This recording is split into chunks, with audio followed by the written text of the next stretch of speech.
वालेकुम, आप देख रहे हैं के न्यूज HD। मैं हूं हारिस अली शाह गिलानी। चलते हैं आज की अहम खबरों की तरफ। ताज़ा तरीन खबरों से बाखबर रहने के लिए हमारा चैनल सब्सक्राइब कीजिए। रुक करेंगे गुजरांवाला का, जहां से रिपोर्ट कर रही हैं हमारी नुमाइंदा उस्मा शाहीन।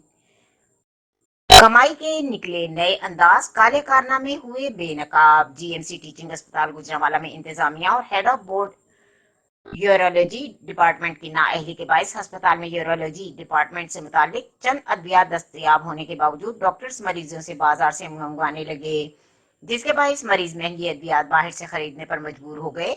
मरीज और लवाहिकीन का कहना है कि खुदारा अस्पताल इंतजामिया मरीजों पर रहम करे और तमाम तर जरूरी अद्वियात की भी फौरी फराहमी को यकीनी बनाए।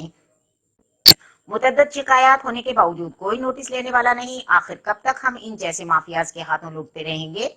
मरीजों लवाहिकीन ने वजीर आला पंजाब से दर्दमंदाना अपील की है कि अस्पताल में तमाम तर जरूरी अद्वियात की दस्तियाबी को यकीनी बनाने के साथ साथ इन जैसे करप्ट माफियाज के खिलाफ कानूनी कार्रवाई करते हुए केस नैब के हवाले किया जाए, ताकि पंजाब के गरीब मरीजों लवाहिकीन दिन ब दिन बढ़ते हुए संगीन मसाइल से महफूज रह सकें।